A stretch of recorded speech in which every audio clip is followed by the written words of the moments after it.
Back, I have to refer to my notes so I can remember which story I'm going to talk about. But back in the time when we were training and practicing the exercises, I started giving Chris butt kicks. He's known that, and he does really good with my butt kicks. But like one of the examples, before he and Jen were married, he would introduce himself as being single. And that wasn't right, because he was dating Jen, and she came and talked to me and was a little bit upset that he didn't acknowledge her. So I had to go and correct him, so that was one of his butt kicks. So the next morning he had to go in, correct it in front of everybody and say, yes, I am dating a special gal. And so he acknowledged that. But along the way, he does really well with his butt kicks, and so every once in a while Jen will come and say he needs another one.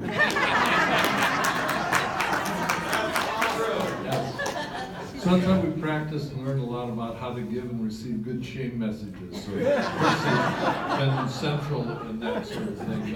But one thing that delights me about Chris is the humble kind of servant heart that he has. So Canada wanted to have Thrive training, and they really didn't have enough, resources and things to do to really pull it together. But he continued to make trips up there. The first few times they didn't want to let him in because of his DUIs. They thought he might be a bad specimen, but in spite of that, he kept going back, resourcing with them. One of the directors up there, I don't know the director exactly, but became very ill. Chris made a trip up there to pray for him. He couldn't believe that someone would come all the way up just to pray for him while he was ill. It was that kind of care for people and spreading, not just, there's no organizational advantage to doing that, but he just wanted to reach any place that he could and figure out how to make this work by setting up sort of a structure. And so that's the kind of heart that I've seen Chris have along the way. One of the other times, really before Chris and Jen were dating, we had been at a conference in Wichita, Kansas, I think, or something like that. Anyhow, Sherry had come down and brought the two of them, and I thought that they needed to be together anyhow. I thought this was a good match time. But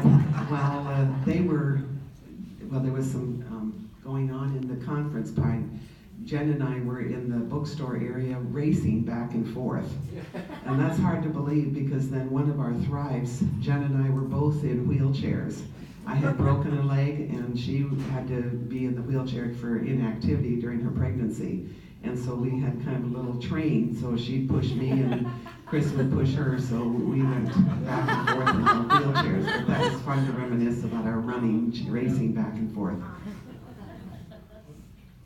One of the things that I am impressed with Chris about is actually what a good designer he is. And so I've created lots of exercises along the way, but it usually takes a whole lot of work with anybody to figure out how to, okay, this is what I'm trying to design, and then they'll try to write it up, and it's like, no, that wasn't what, and you work it over and over and over again. When we came around to designing the True Identity track, I drew up one page of outline. Here's the things that it needed to do, handed it to Chris, and he converted it to an entire book of all the exercises laid out with the instructions, the times and everything.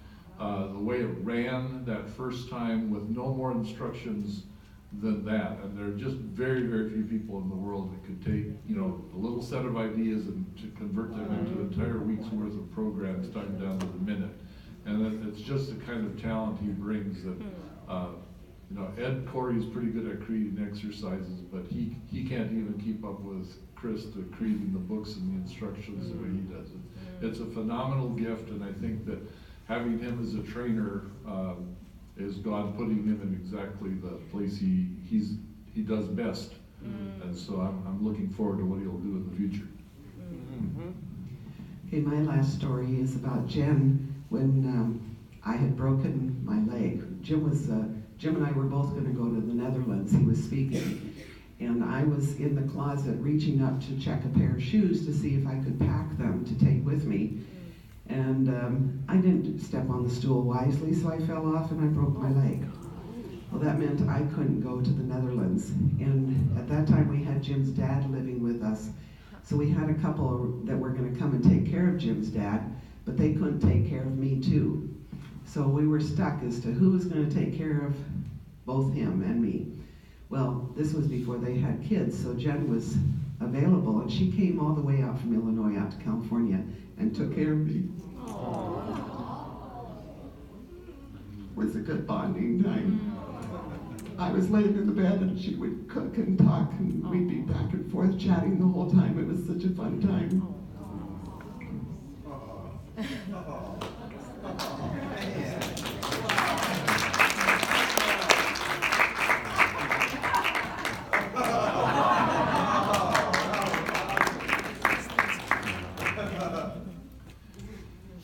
So my story about Jen was that this whole idea of dancing was taking off, and Chris wouldn't do it for any reason at all.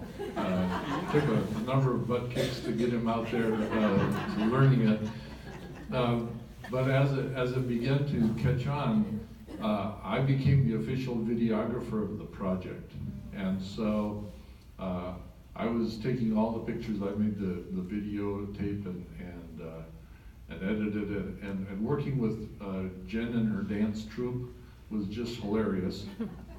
As well as trying to figure out, because none of us had actually done anything like this before, but the kind of creativity and energy and figuring out how to get licenses for the songs and working all those things out together.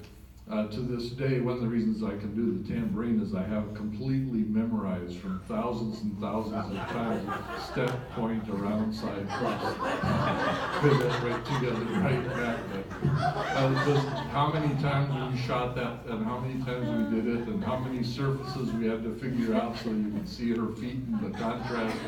All these things together actually were part of kind of the background stuff that we did together. There's all these little projects that are just, the things that were part of creating this that we were able to do together. And these things create a special relationship. And so really looking forward to where that creativity is going to take them in the future. And it's been an honor for us to accompany you this far on the journey. So those are our little stories about them. So. Someone else, you're back, you're next? I'm back, I guess. Okay.